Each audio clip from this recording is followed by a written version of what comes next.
The Story of an Hour by Kate Chopin. Knowing that Mrs. Mallard was afflicted with a heart trouble, great care was taken to break to her as gently as possible the news of her husband's death. It was her sister Josephine who told her, in broken sentences, veiled hints that revealed in half concealing. Her husband's friend Richards was there too, near her. It was he who had been in the newspaper office when intelligence of the railroad disaster was received, with Brentley Mallard's name leading the list of killed. He had only taken the time to assure himself of its truth by a second telegram, and had hastened to forestall any less careful, less tender friend in bearing the sad news. She did not hear the story as many women have heard the same, with a paralyzed inability to accept its significance. She wept at once, with sudden, wild abandonment in her sister's arms. When the storm of grief had spent itself, she went away to her room alone. She would have no one follow her. There stood, facing the open window, a comfortable, roomy armchair.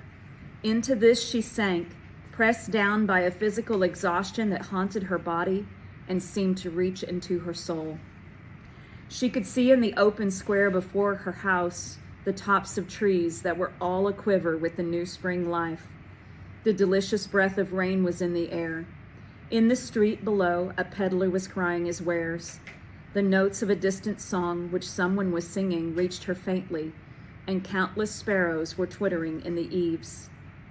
There were patches of blue sky showing here and there through the clouds that had met and piled one above the other in the west, facing her window. She sat with her head thrown back upon the cushion of the chair, quite motionless, except when a sob came up into her throat and shook her, as a child who has cried itself to sleep continues to sob in its dreams.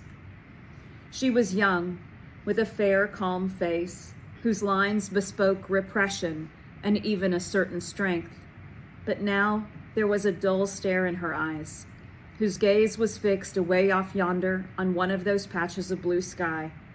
It was not a glance of reflection, but rather indicated a suspension of intelligent thought. There was something coming to her, and she was waiting for it, fearfully. What was it? She did not know. It was too subtle and elusive to name, but she felt it, creeping out of the sky, reaching toward her through the sounds, the scents, the colors that filled the air. Now her bosom rose and fell tumultuously. She was beginning to recognize this thing that was approaching to possess her, and she was striving to beat it back with her will, as powerless as her two white, slender hands would have been. When she abandoned herself, a little whispered word escaped her slightly parted lips.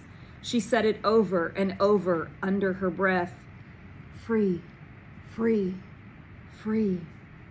The vacant stare and the look of terror that had followed it went from her eyes. They stayed keen and bright. Her pulses beat fast, and the coursing blood warmed and relaxed every inch of her body.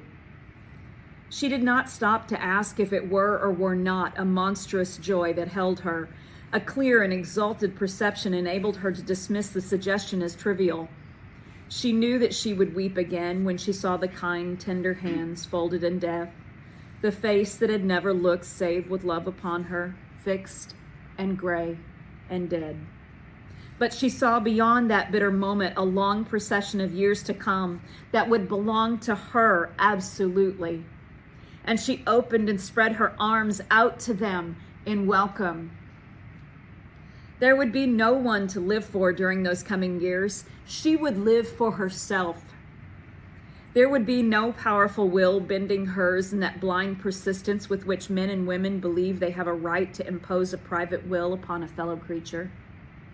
A kind intention or a cruel intention made the act seem no less a crime as she looked upon it in that brief moment of illumination. And yet, she had loved him. Sometimes. Often she had not. What did it matter? What could love, the unsolved mystery, count for in the face of this possession of self-assertion, which she suddenly recognized as the strongest impulse of her being? Free, body and soul, free, she kept whispering. Josephine was kneeling before the closed door with her lips to the keyhole, imploring for admission. "Louise, open the door. I beg, open the door. You will make yourself ill." "What are you doing, Louise? For heaven's sake, open the door." "Go away. I am not making myself ill." No, she was drinking in a very elixir of life through that open window. Her fancy was running riot along those days ahead of her, spring days and summer days and all sorts of days that would be her own. She breathed a quick prayer that life might be long.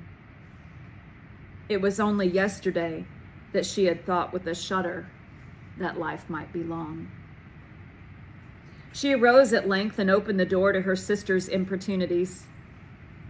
There was a feverish triumph in her eyes, and she carried herself unwittingly like a goddess of victory. She clasped her sister's waist, and together they descended the stairs. Richard stood waiting for them at the bottom. Someone was opening the front door with a latch key. It was Brentley Mallard who entered, a little travel-stained, composedly carrying his gripsack and umbrella. He had been far from the scene of the accident and did not even know there had been one. He stood amazed at Josephine's piercing cry, at Richard's quick motion to screen him from the view of his wife. When the doctors came, they said she had died of heart disease, of the joy that kills.